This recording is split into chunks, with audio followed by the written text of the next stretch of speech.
नमस्कार, मैं हूं अनुराधा प्रसाद।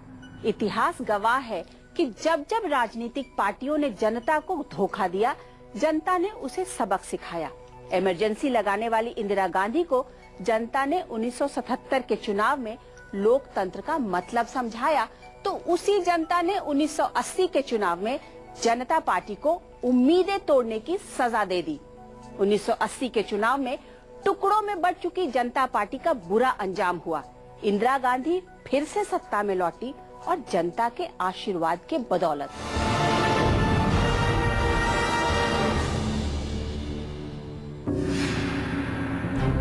हाथों में फूल की माला थी, इमरजेंसी के कांटे नहीं थे और मदर इंडिया कही जाने वाली इंदिरा की गोद में फिर से देश का भविष्य था।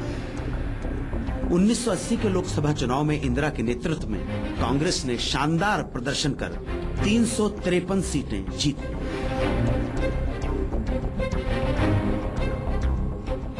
इकतीस सीटें जीतने वाली जनता पार्टी का सूर्य अस्त हो गया। चरण सिंह की जनता एस को 41 सीटें मिली। जनता ने उम्मीदों का कत्ल करने के लिए जनता पार्टी से निकले खेमों को सख्त सजा दी।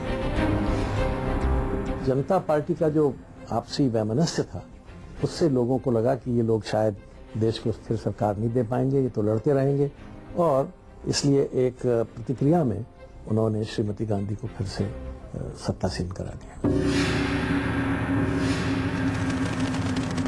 Cheap gimmicks, catchy slogans, sectarian interests, communal interests, they come up from time to time. And they mislead the people and they come into power. But ultimately, they are exposed.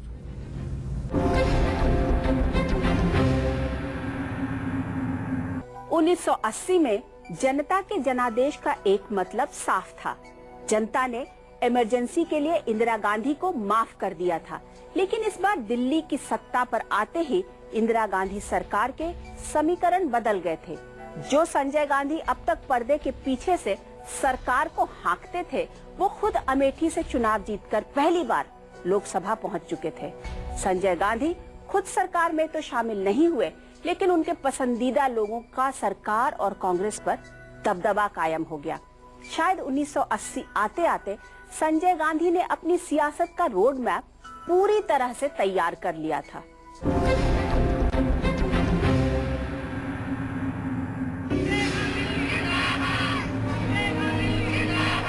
उन्नीस 1980 के लोकसभा चुनाव में संजय गांधी के दोस्तों की पूरी जमात लोकसभा पहुंच गई। राजेश पायलट, जगदीश टाइटलर, सज्जन कुमार, गुलाम नबी आजाद, कमलनाथ, के तिवारी और संतोष मोहन देव जैसे संजय के करीबी नौजवान नेता लोकसभा पहुंच गए।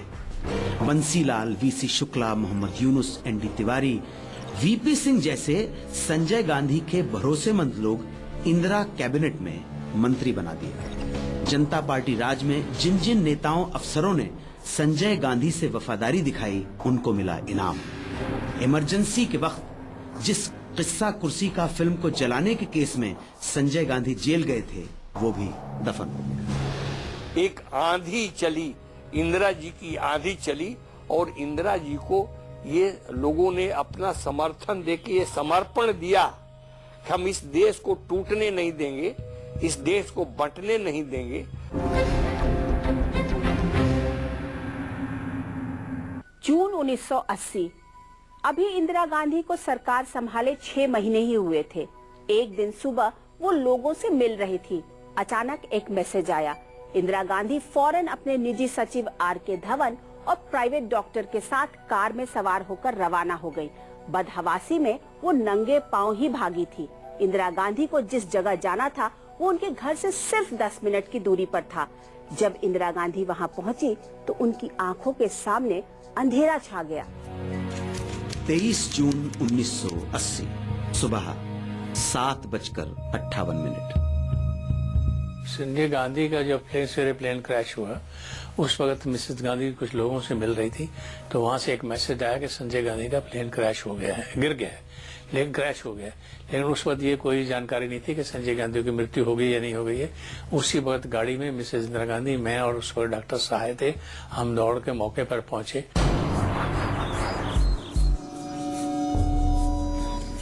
23 जून 1980 को सुबह के वक्त हवाई जहाज उड़ाने के शौकीन संजय गांधी पिट्स S2 विमान उड़ा रहे थे।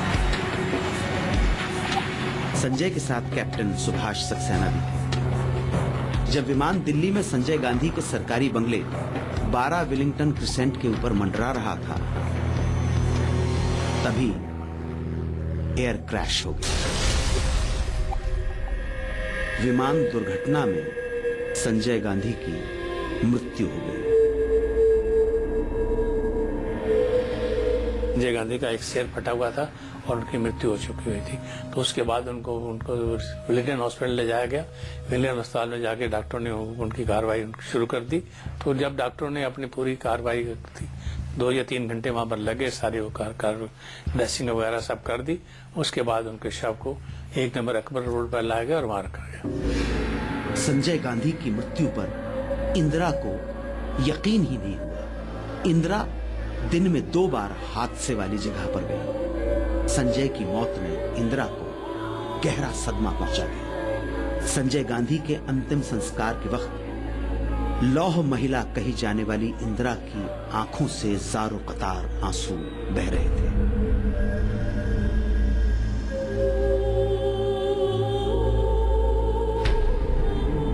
इंदिरा के सामने सवाल था कि नेहरू गांधी परिवार की विरासत कौन आगे बढ़ाएगा। इंदिरा गांधी के बड़े बेटे राजीव गांधी की राजनीति में कोई दिलचस्पी नहीं थी। राजीव गांधी इंडियन एयरलाइंस के पायलट की नौकरी में खुश थे। उनकी पत्नी सोनिया गांधी भी नहीं चाहती थी कि राजीव राजनीति में आए।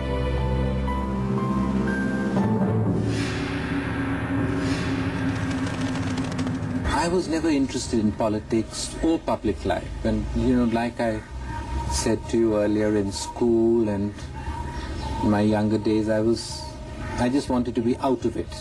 सारी उम्र पायलट अब थे और वहां से आ गए और वो नहीं चाहते थे कि आए। अब मेरा अपना ख्याल है कि शायद अगर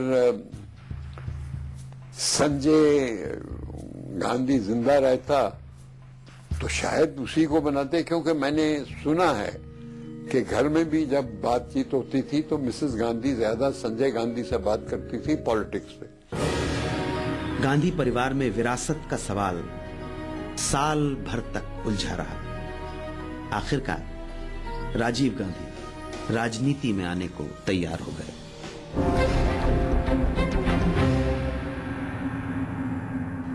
राजीव गांधी के राजनीति में आने से इंदिरा गांधी के लिए उत्तराधिकार का सवाल तो सुलझ गया, लेकिन संजय गांधी की मौत के सदमे से वो पूरी तरह उबर नहीं पाई थी। 1982 की गर्मियों की एक शाम इंदिरा गांधी अपने दफ्तर में बहुत उदास थी। उन्होंने अपने प्रिंसिपल सेक्रेटरी पीसी अलेक्जेंडर से पूछा कि क्या मैं राष्ट्रपति बन जाऊं? ये सवाल चौंकाने वाला था, क्योंकि उस समय इंदिरा गांधी प्रधानमंत्री भी थी और कांग्रेस अध्यक्ष भी।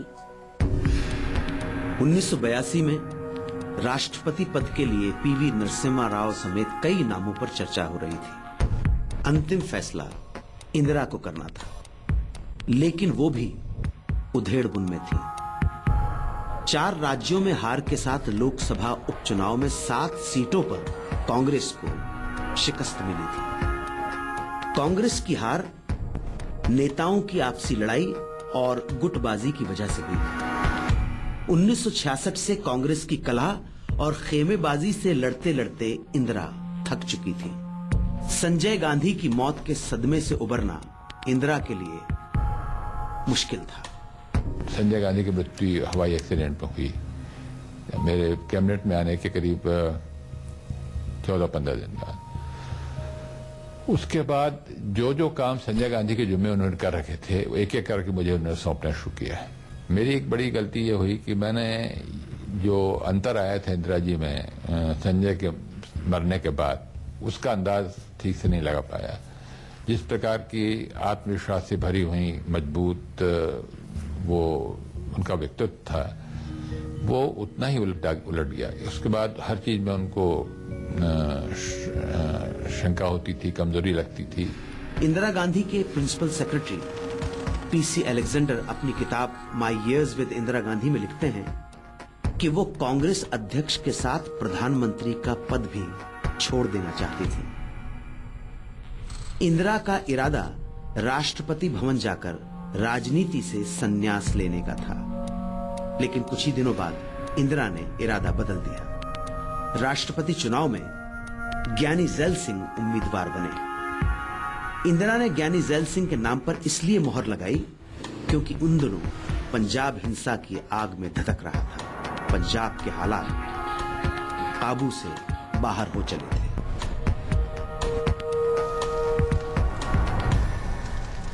जिस तरह से मिलिटेंसी बढ़ रही थी उससे इंदिरा जी बहुत परेशान थी।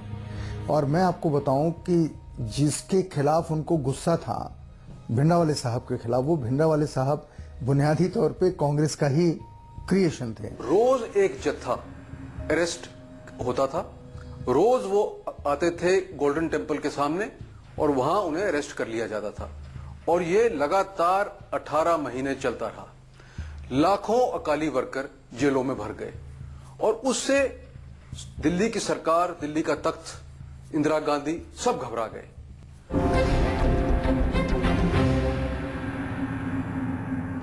अभी वक्त है एक ब्रेक का। ब्रेक के बाद हम आपको बताएंगे कि कैसे इमरजेंसी के वक्त पंजाब के अकालियों पर लगाम लगाने के लिए जिस जरनैल सिंह भिंडरावाला को कांग्रेस ने बढ़ावा दिया, वही कैसे बन गया इंदिरा गांधी के लिए भस्मासुर। इंदिरा गांधी के समय पंजाब में उग्रवाद दस्तक दे चुका था। पंजाब को देश से अलग कर बंदूक और खून खराबे के दम पर खालिस्तान बनाने की मांग जोर पकड़ चुकी थी। ये सब पाकिस्तान के इशारे पर हो रहा था।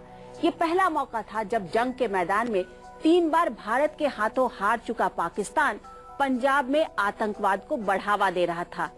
इस हालात में अप्रैल 1983 में स्वर्ण मंदिर की सीढ़ियों पर एक डीआईजी की हत्या हो गई और पुलिस के पास हिम्मत नहीं थी कि वो लाश उठाने के लिए जाए। तब पंजाब के चीफ मिनिस्टर दरबारा सिंह ने उग्रवादियों के नेता जरनैल सिंह भिंडरावाला को फोन किया। फिर जाकर डीआईजी एएस अटवाल का शव उठाया जा सका।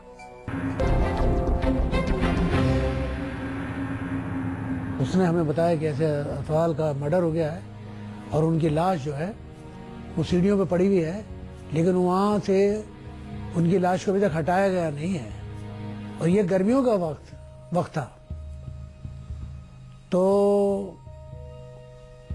मैंने उससे पूछा कि क्या वजह है कि उनकी लाश को हटाया क्यों नहीं गया। कहता वहां पे डर है लोगों को कि वहां कोई जाएगा तो उस पर भी हमला ना हो जाए। तो लाश कई घंटे तक वहां पड़ी रही। तो उसके बाद सुना यह है कि चीफ मिनिस्टर ने फोन करके, जो नहीं चीफ मिनिस्टर ने या पुलिस चीफ ने फोन करके भिंडरावाले से रिक्वेस्ट की कि भाई हमें इसकी अतवाल का जो शव वहां पड़ा है उसको उठाने दिया जाए और उसमें कोई गड़बड़ नहीं होनी चाहिए। तो फिर शायद भिंडरावाले ने कहा ठीक है आप ले जाओ इनको। तब जाके वो लाश वहां से ले जाई गई।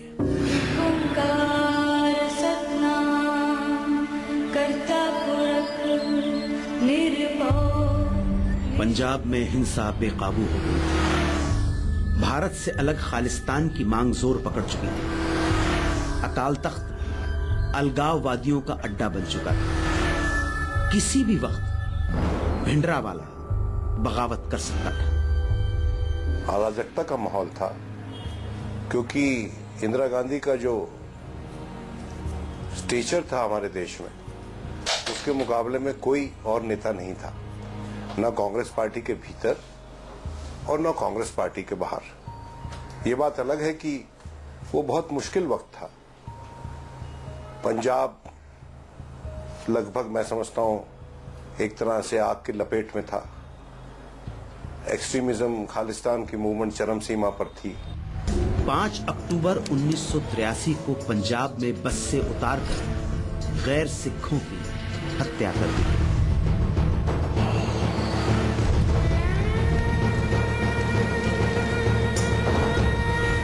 अक्टूबर 1983 में इंदिरा सरकार ने पंजाब में राष्ट्रपति शासन लागू कर दिया, लेकिन हालात नहीं सुधरे। 1984 आते आते भिंडरावाला के हथियारबंद साथी 100 से ज्यादा गैर सिखों को मौत के घाट उतार चुके थे।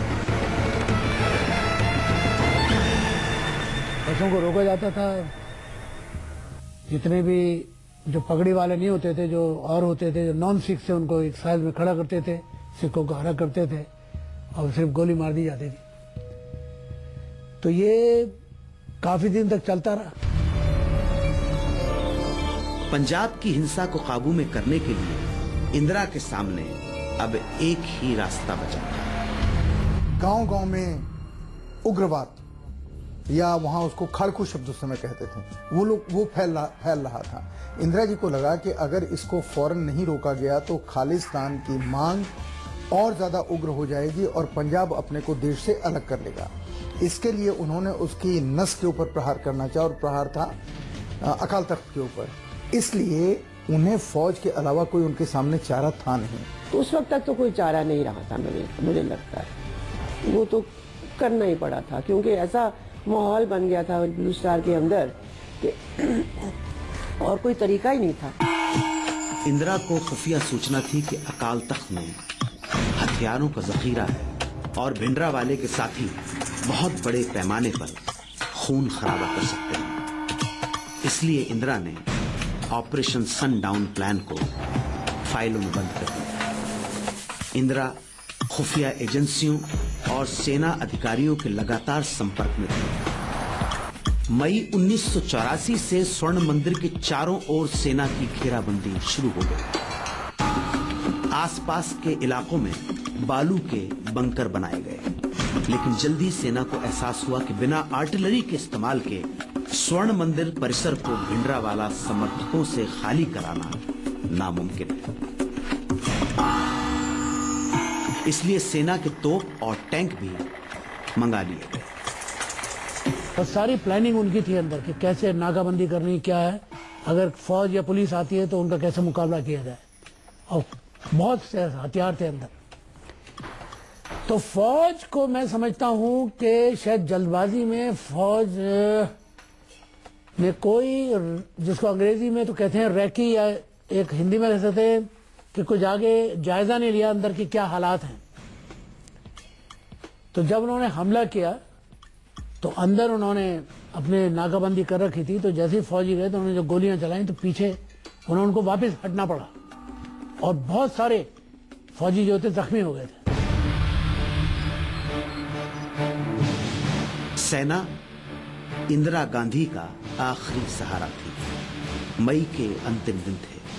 अकाल तख्त को अलगाववादियों से आजाद कराने के मिशन को नाम दिया गया ऑपरेशन ब्लू स्टार, जिसे 40 कमांडोज और सेना को मिलकर अंजाम देना था। सेना के पश्चिमी कमान के कमांडर एस सुंदर जी को ऑपरेशन ब्लू स्टार की कमान सौंप दी गई।